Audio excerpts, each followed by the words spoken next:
Welcome everyone to today's session of Managing Your Finances During Cancer, led by Rick Fingerman.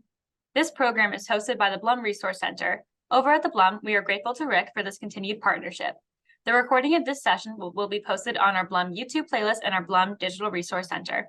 If you have any questions or would like more information about resources and programs offered through the Blum, please visit our website at www.dana-farber.org/resource center or email us at blum_center@dfci.harvard.edu. For those of you watching live, if you have any questions, please put them in the chat. Rick was more than happy to answer them, and we can moderate a Q&A at the end. Thank you all again for joining us. I will now pass the workshop over to Rick. Thanks, Becca. So here we are today. The topic is how to manage finances during cancer treatment. This is a frequently asked question, part 2. We did part 1 a while back ago. And these are just questions that I get as I oversee the pro bono program. And what that actually is, that's me in the middle holding that little trophy behind the check. Any money that we receive, we try to donate it to the Patient Assistance Fund at Dana-Farber to help the patients out. But this was a program that was started back in 2008. A trustee of Dana-Farber had an idea that said, hey, wonderful would be for patients to have access to certified financial planners that were trained at Dana-Farber to help patients. And we did a pilot program with like 3 or 4 patients back then. It was an overwhelming success. And we're up to over 630 families that we've helped to date. So it's been a great thing. So if you are a patient of Dana-Farber, you know someone that is, you can reach out to your social worker or resource specialist and ask to be placed in the pro bono financial coaching program, and you'll be matched up with a financial coach that can help answer anything that comes up, whether it's dealing with debt or estate planning or getting a will or just dealing with credit cards, whatever it might be, we're happy to help. Quick little disclaimer, this is just for informational purposes only. It's not to be construed as legal or tax or investment advice. If you have any specific questions, I have a slide at the end that has my email and my phone number. You can reach out to me and I'm happy to talk to you off webinar.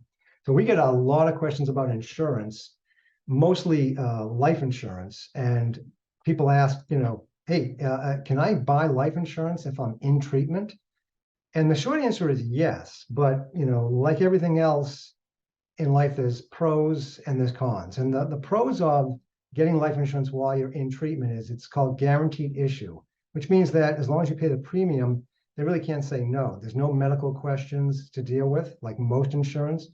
They ask a lot of questions. They ask your physician for history and medications you're on. With this type of insurance, there really isn't. But on the downside is it's not great insurance. There's a waiting period usually of between 2 and 3 years that if you pass away in that period of time, that they don't actually give you the death benefit. They just return the premiums to your beneficiary that you paid in. So you don't really lose anything, but the gain is not that much because the death benefits, as you can see, are small. They're generally between $2,000 and $25,000. I've not seen one that high. I've seen them between $2,000 and $5,000, and they are more expensive than regular insurance. So you want to try to look for other options if you feel that you do need life insurance at this point. And one other option is group term insurance. If you're still working at a job that offers a group term policy, then there are no medical questions. It usually can be maybe up to 1 time your salary. So if someone's making $60,000 or $70,000 a year, you can get that benefit. The downside to group term insurance, though, is if you're not working there anymore and you leave for whatever reason, you generally lose that coverage. You can't take it with you like you could a personal policy. But there aren't any medical questions on a group term policy. So it's a good deal if you need life insurance. Another question that we get quite a bit actually is people that actually have a life insurance policy and they say, hey, can I sell that while I'm alive and get some cash for it? And again, the short answer is yes, but there are pros and cons to that as well. These are called viatical settlements. And what it does is it allows one to receive cash from their life insurance policy to use today while they're alive. The con is that the benefit is less than the death benefit. So for an example, if you have a $500,000 life insurance policy, depending on how sick you are, the viatical company might only pay you $300,000. And the way it works is they actually give you the money up front and they become the beneficiary. So they receive the death benefit when you pass away. So again, not ideal, but it's an option. We've used it in the pro bono program at times when somebody really needed money today just to live. And there wasn't a huge need for death benefit for family members after. So it can work out pretty well. Also get a lot of questions about, savings versus credit card. Should I use my savings to pay off credit cards? Should I keep my savings? What should I do? Or, should I pay off my credit cards, either with savings, or should I consolidate them? You might see these ads that have these zero interest credit cards for a certain period of time where you can consolidate one or more cards onto these zero interest introductory kind of offers. And you still have to pay the monthly benefit, but you're not the monthly bill, but you're not subject to these 25 or 30%, interest rates on some of these credit cards. The downside is that it's a short period of time. It might be 12 months, maybe 16 months. Once that period is gone, though, now all that money that's on this zero interest credit card can jump up to 20, 25, 30%. So you have to really use these I'm pretty sure you can pay it off during that introductory period. So again, that's one of those it depends questions. You want to look at it closely. If somebody's really tight on cash every month, I wouldn't be probably paying off a credit card. Again, this is just generally speaking. I would definitely make the payments so you're not subject to these, crazy late fees and all that interest and all that. But ideally, you want to hold on to cash if cash is limited. And then Social Security, we got a ton of questions on Social Security.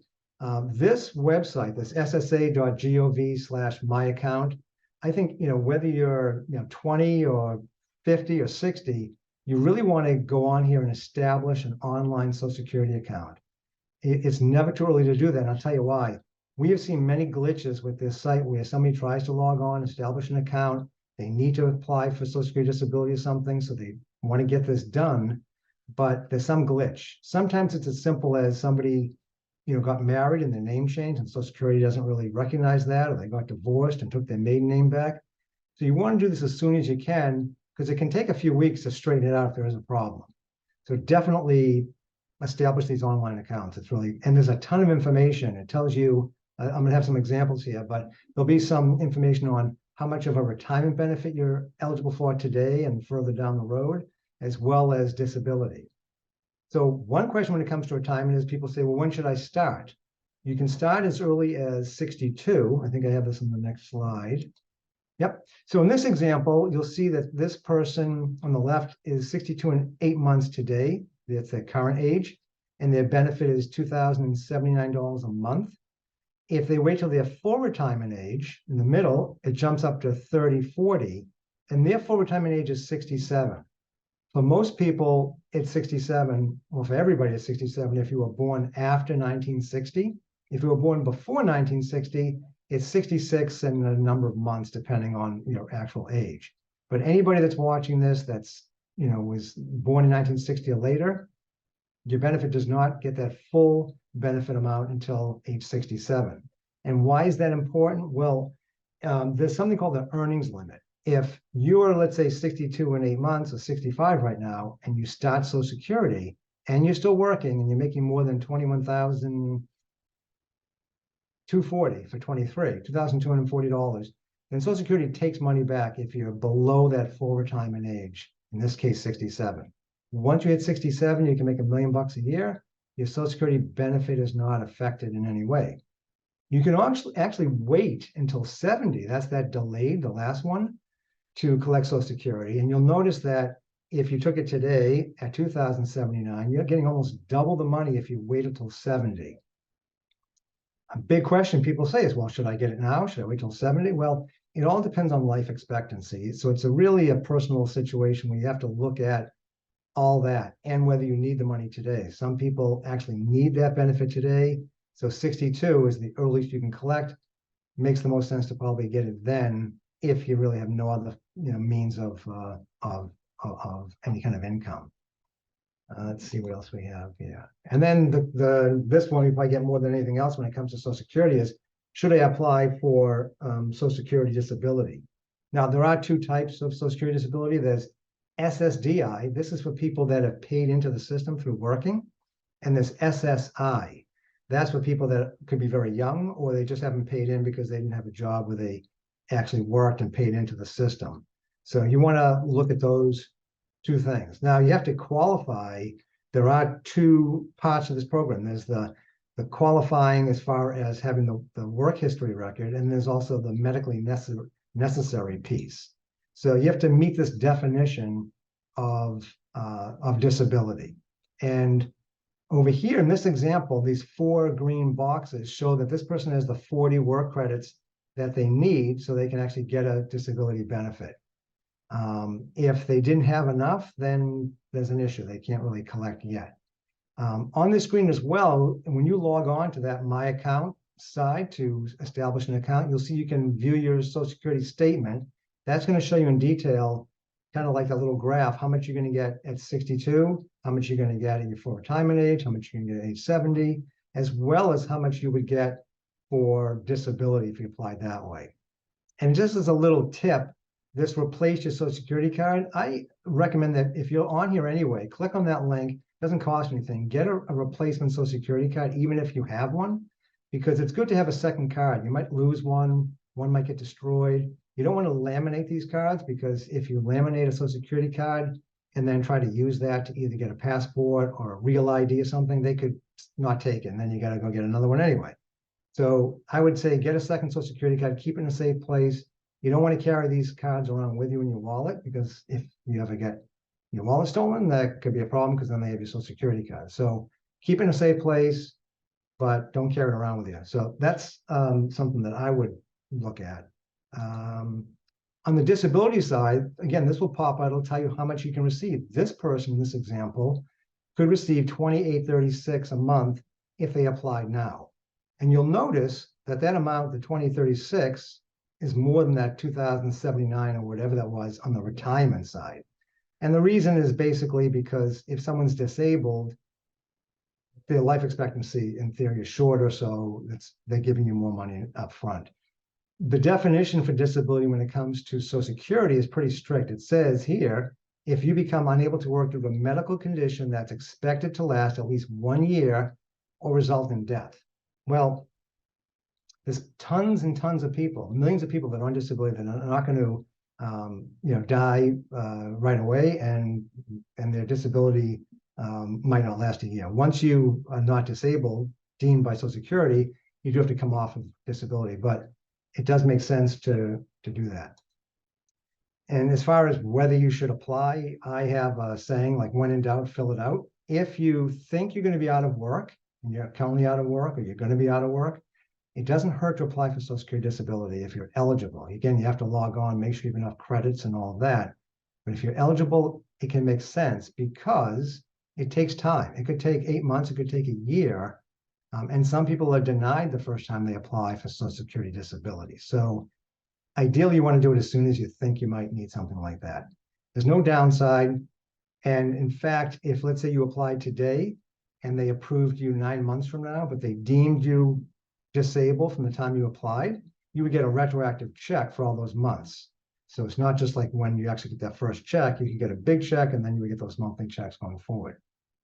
Medicare is another big area we get. Medicare is a healthcare system for people that are over 65, and it covers things like going to the hospital. It covers doctors. It can also cover prescriptions and things like that. So if you're over 65, you probably want to look at signing up for Medicare. You can sign up a few months before you turn 65, but this can be a tricky area. So you definitely want to talk to someone that understands this system. Talk to a certified financial planner. You can talk to someone that specializes in Medicare, or again, you can reach out to me, and I'm happy to walk you through it. So the normal Medicare age is 65, but if you're younger and you've been on Social Security disability for at least 2 years, you can also collect. So that's kind of the trigger. If you're on Social Security disability for 2 years, you can then move over to the Medicare side for the health insurance. Those with ALS waive the 2-year waiting period. They can be approved right away. And if you've got end-stage renal disease, you can also qualify before age 65. So Medicare is extremely complex. There's tons of different plans out there. There's original Medicare, there's Medicare Advantage plans that you see on TV. You definitely want to talk to somebody if you're thinking about Medicare. And then lastly is, company benefits. This is something that is just there that people might not think about. You've got short and long-term disability, and the definition for disability is much different through a private policy, through work, or on your own than it is through Social Security. It's not as stringent. So it's much more likely that you're going to prove for disability through work than it would be through Social Security. There's paid family leave for medical up to 26 weeks. There's ways to keep health insurance. There's something called COBRA that allows you to keep health insurance if you're not working. You want to look at retirement plans. These aren't necessarily questions I get, but some people say, well, where do I get money from just to get by? And if you're still working, there's ways to access a retirement plan at work. If you're not working there anymore, there's ways to access retirement plans. You want to be very careful before you do any of these things and speak to a financial planner, because there are tax ramifications, penalties, and all kinds of stuff. Vacation time might be something that's paid. You can use some of that. And again, that life insurance, if there's a group term policy, it can make a lot of sense to, it's not a lot of money either. Have that just deducted out of your pay, and at least you get, something. There's another big one. Do I need a will? A lot of people think that you have to be, wealthy to need an estate plan. But estate planning is really just making sure that your wishes are carried out in the event something happens to you, whether you become disabled or you pass away. And there were a bunch of documents that are wrapped around a good estate plan. One is a will. A will basically just lets people know, what your wishes are when you pass away when it comes to your stuff. If you've got minor children, a will can also name guardians for your kids to make sure that they're cared for. There's something called the healthcare proxy, which most people have filled out if they're a patient at Dana-Farber, because it lets the hospital or the doctors know there's somebody else that can make decisions for you if you're unable to.